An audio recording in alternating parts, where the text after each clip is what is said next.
Imagine, if you will, a time before time, a place before place. There was no light, no darkness, no sound, no silence. There was only an immeasurable void, a formless expanse where nothing existed, not even space itself. This was the primordial chaos, a realm of pure potentiality, untouched and unshaped. No stars illuminated the blackness, no planets spun in silent orbits. The very fabric of reality, as we understand it, was absent. This was the canvas upon which the grand drama of creation would unfold, a blank slate awaiting the touch of the divine. It was from this nothingness, this absolute void, that the universe and all its wonders would be born. Into this silent abyss, a voice echoed, powerful and commanding.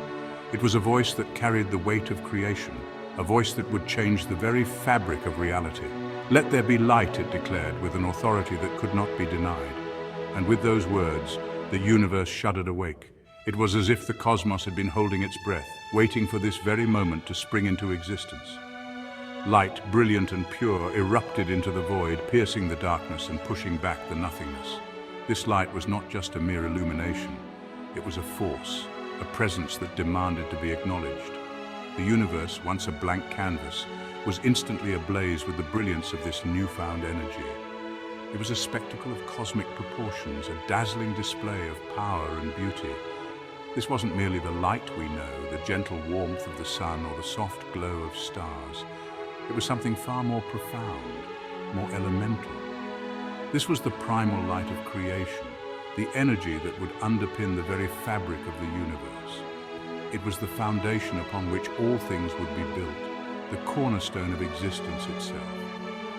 With the arrival of light, time itself began its relentless march, marking the first moments of existence. The cosmic clock started ticking, and the universe began to evolve. The universe, bathed in this radiant glow, was poised for the extraordinary transformations to come.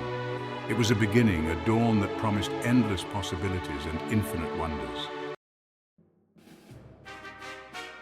The newly born light illuminated a chaotic scene, a swirling mass of energy and matter, a cosmic dance of creation and destruction.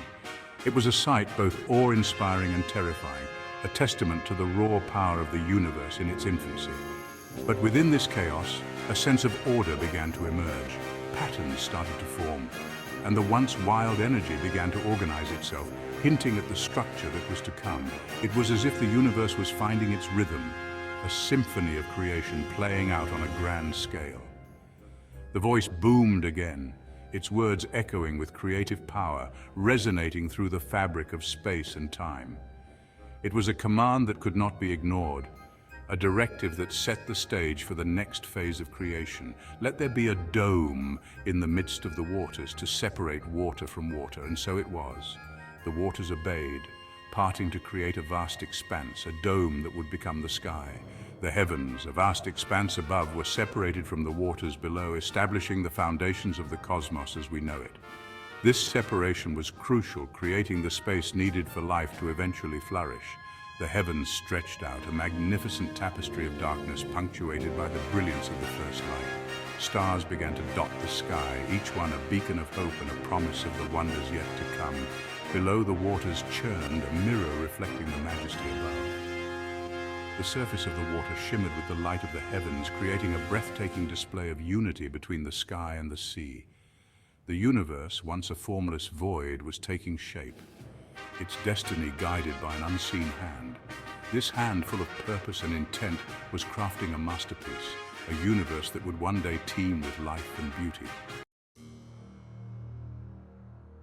The waters, gathered together in a swirling mass, were given their own domain. They moved with a purpose, as if guided by an unseen hand, creating a symphony of motion and energy.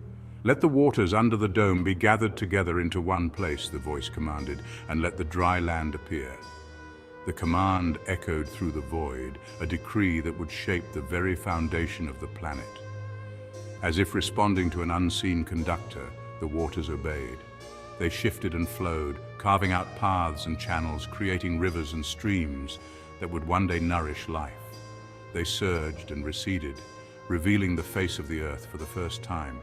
The land emerged, raw and untamed, a blank canvas waiting to be painted with the colors of life. Continents, vast and ancient, rose from the depths, their jagged peaks reaching towards the heavens. These towering giants would become the backbone of the world, supporting the diverse ecosystems that would flourish upon them. The waters that remained pooled in the Great Depressions, forming oceans, seas, and lakes.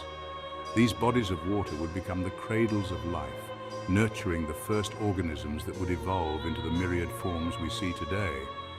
The Earth, no longer a submerged sphere, became a world of contrasts, a tapestry of land and water, each distinct yet interconnected. The interplay between these elements would drive the cycles of life, weather, and geology. The stage was set for life, the raw materials of existence now sculpted into a world of breathtaking beauty and potential. Mountains, valleys, rivers, and seas all came together to create a harmonious environment, ready to support the wonders of life that were yet to come. With the land and waters defined, a new wave of creation swept across the young earth. Let the earth sprout vegetation, the voice commanded, plants yielding seed, and fruit trees bearing fruit in which is their seed, each according to its kind upon the earth. And so the barren landscape was transformed. Green shoots erupted from the earth, their delicate leaves unfurling towards the life-giving light. Vast forests carpeted the land, their towering trees reaching for the sky. Fields of wildflowers painted the meadows with vibrant hues, their sweet fragrance carried on the breeze. The earth, once stark and silent, was now a symphony of color, texture, and scent. The voice, now a familiar presence in the newly formed world, spoke again. Let the waters bring forth swarms of living creatures, and let birds fly above the dome of the heavens. And so the waters teemed with life. Schools of shimmering fish darted through coral reefs, their scales catching the light like scattered jewels. Strange and wonderful creatures, unlike anything we can imagine today, populated the depths. Above, the skies filled with the sound of beating wings. Birds of every size and color soared through the air, their calls echoing across the newly formed landscape. From the smallest insect to the largest whale, life had taken hold, filling the earth with movement and sound. The creation of life culminated in a final awe-inspiring act. Let the earth bring forth living creatures of every kind, the voice proclaimed, cattle and creeping things and wild animals of the earth of every kind. And so it was. The land, once silent, now echoed with the sounds of life. Herds of mighty beasts roamed the plains, their hooves drumming against the earth. Tiny creatures scurried through the undergrowth, while insects hummed amongst the flowers. From the towering giraffe to the humble ant, each creature found its place in the intricate web of life. The earth, now teeming with creatures great and small, was a testament to the boundless creativity of its maker.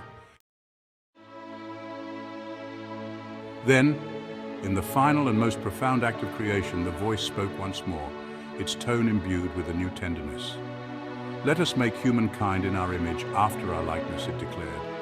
And so, from the dust of the earth, humanity was formed. We were created in the image of the divine, endowed with intelligence, creativity, and a capacity for love that set us apart from all other creatures. Unlike the animals, we were not merely to inhabit the earth, but to care for it, to cultivate it, and to appreciate its beauty. We were to be stewards of this magnificent creation, living in harmony with nature and with each other. The culmination of creation was Eden, a paradise specifically designed for humanity. Here, in a garden of breathtaking beauty, humanity coexisted in perfect harmony with nature. Crystal-clear rivers flowed through lush meadows, their banks adorned with fruit trees laden with sweet offerings. The air was fragrant with the scent of 1,000 flowers, and the gentle breeze carried the sound of birdsong. In this idyllic setting, there was no need for toil or strife. Food was abundant, and the animals lived peacefully alongside humanity. It was a world of perfect balance, a testament to the beauty and wonder of creation. As the final act of creation drew to a close, the voice echoed one last time, its tone filled with satisfaction. And God saw everything that he had made, it proclaimed, and indeed it was very good. These words, imbued with a sense of profound joy and satisfaction, serve as a powerful reminder of the sacredness of creation. The world in all its beauty and diversity was not merely a product of chance, but a deliberate act of love. From the smallest insect to the vast expanse of the cosmos, every element of creation reflected the glory of its creator, and at the heart of it all stood humanity, entrusted with the care of this precious and irreplaceable gift.